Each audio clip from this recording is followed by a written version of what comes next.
we are back, guys, here at the WCS Season 1 Finals in Korea. Welcome to the GOMTV stream. And faithful fans are apparently being rewarded today. We heard that Twitch is having a few problems, so everyone who's currently watching in GOMTV.net, welcome, and you are the ones that will get here the perfect coverage. I guess so, right? We're tied up 1-1 between the two most recent GSL champions, RorO and Soulkey. And those games were really great. I mean, the audience here in the studio went crazy early when we had those engagements happen. It was really amazing to see that. Yeah. We have actually the greatest audience today. We have some hardcore people. Yep. It is absolutely awesome. Of course, you can come down to the studio if you want to check it out. We're pumping the English through. We're just doing the English stream here this weekend for this. So, pretty fun. But to be honest, I really enjoyed the Zerg versus Zerg that we had so far. Yeah. I really feel that now that we are going away from New Mutalisk versus Mutalisk, it's actually very interesting. Yeah, exactly. We had a lot of Roach versus Roach, something that we saw at the end of Wings of Liberty a lot. But it's a different Roach versus Roach than what it used to be, right? Because it used to be, okay, how quickly are you going to attack with your Roaches? And then, who got Infestors, but were they too greedy getting the Infestors? And then it was just, who has more Infestors? Then it was, okay, now we have Broodlords and Infestors, and this is boring. But this is actually much more interesting, because we're seeing various timings. Mutas still exist. Infestors not as good. There's a lot of options going on. You know, we might even end up seeing Stormhost. Who knows? I don't know. I would love to see once again Swarmhost against Ultralisk, something that we saw yesterday. I got a little bit distracted. Did you see that Production Girl is actually starting to play Hagisag in the background? Oh, no, really I had no has idea. distracted us a lot more. Awesome. And it just killed me when I saw it. Cool. I was wondering what happened to you. All right. Let's take a look at these guys. Soulkey and RorO, two of the, I would say, top 3 Zergs in the world with life. That's my opinion. Definitely. I think it's hard to argue that. Yeah, I guess so. I don't think anyone is going to disagree here. Yeah. I mean, Soulkey, maybe you could RorO. argue Symbol being up there, but I really think these three have shown themselves above. Yeah, one of the problems that Symbol always has is that even though he has great results, he's a little bit lower profile. I don't know why that is, but he always flies a little bit under the radar, but a very solid Zerg, performs very well. But we are jumping into the third game between these two amazing players that we have here in the round of 8. Our ZVZ starting to the bottom right of a Killon. We have in red for the Woongjin Stars. Woongjin Stars Soulkey from Korea. Took game number 1, was defeated in the second game. Current score between the two of them is 1-1. And starting to the top left, Soulkey's opponent. Samsung Can RorO from Korea. I always pronounce that Khan. Oh yeah, they pronounced it wrong. Okay. We were I was actually just making a little bit of fun of that yesterday. Because I've lived in Korea for 5 years and been in the Samsung house multiple times, and I'm pretty sure it's Khan. They have another one that they actually mispronounced, where Street Fighter Voice got a little bit carried away. They had that yesterday. Lady call? No. Actually, yesterday they had the raid call. They didn't. They don't give out lady calls anymore. Okay, that's good. A few feminists complained, and they were like, "Okay, Well, yeah, we understand. It's fine." Probably the sponsor complained as well, because it's actually raid call. Exactly. That might have to do with it. No, I think it was in one of our groups that Wolf and I casted yesterday, where they also had one of the pronunciations that was a little bit off for one of the players, but I'm not quite sure. What we see here right now is something that actually disproves your theory that Soulkey is always opening up with the spawning pool. This time he's actually taking risk. Yeah, RorO is the one with the spawning pool this time, whereas Soulkey is going for the little bit more greedy hatchery first. And to be frank, I'm not surprised that if he was going to choose a map to do this, this makes a little bit more sense, right? Because if you need to defend on this map, the hatchery is way further from the ramp to your main base on this map than any other.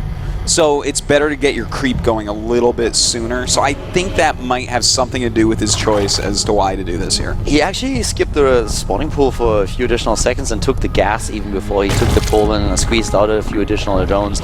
So he's playing this really greedy, and he's getting an advantage over RorO early on already. Well, do you think Soulkey will go into some heavy Zergling and maybe a little bit of Baneling aggression here? Because, again, a Spine Crawler isn't going to cover the hatchery completely as well as the ramp, which which makes it pretty difficult to hold on against that. I think that this is a great map to show off your great Zergling control. You know, actually I'm not quite sure. The thing is that we've seen a lot of aggression from Soulkey. So with the early gas that he has the possibility to go into the same timing again. We saw it already on Daybreak. So I feel that he's definitely trying to run with the earlier gas and do something.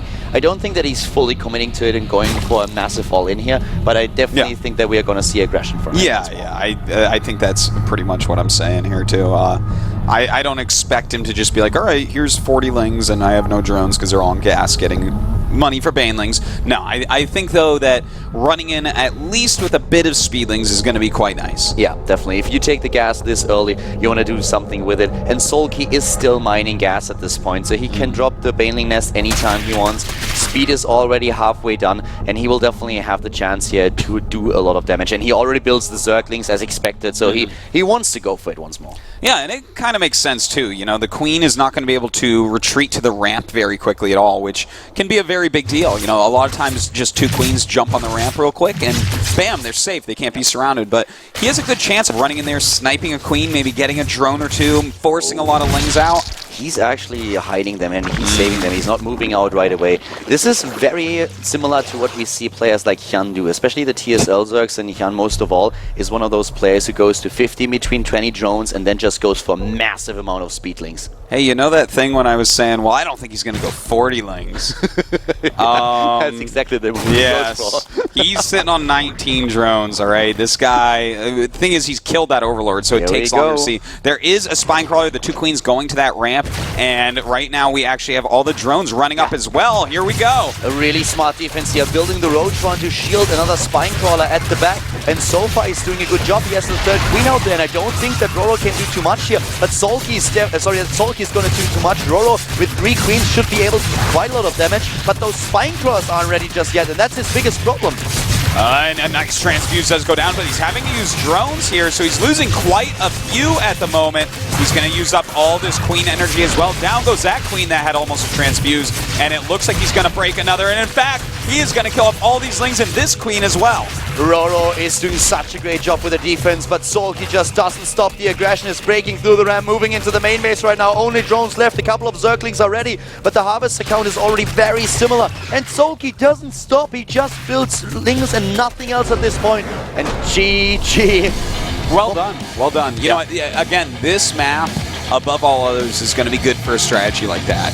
That hatchery is so far away. We saw that there was no good SimCity. We saw, for instance, on Daybreak.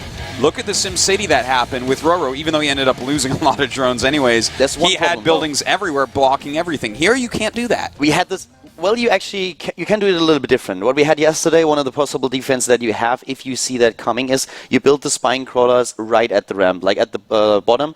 What we saw a few players do was instead of getting that Roach Warren, just using the minerals to get 3 Spinecrawlers right away. Then you have 3 Spinecrawlers just waiting there. You have the Queens blocking the ramp, and the Zerg player that is taking the aggression has suddenly to make a decision. Either take the Spinecrawlers, which helps the defender to get more units out, or go for the Queens immediately. And if you attack the Spinecrawlers, then the Queens already build up additional energy that they can use for transfuses, but Soulkey completely overpowered. You know, I gotta say, the beautiful thing about Soulkey's strategy is it takes longer for a Spinecrawler to build than for Zerglings to run across the map. So there was no way for RorO to truly know. And if he just builds 3 blind and Soulkey made like 10 speedlings, Soulkey laughs. You don't build them blind, you build them as soon as you see them move out. And then you can hold that. I wonder if he would have been able to actually hold there. That was 40 lings barreling down. No, it's really a lot. I mean, that's a very aggressive strategy, but that's one of the responses that you have as a Zerg that you can go for. We've seen it yesterday in the ZVZs, but we are actually jumping from game into game right away. We have game 4 already nice and live. Quick, huh? Oh my god. I like it. Going into the game right now, and the map is Neoplanet S.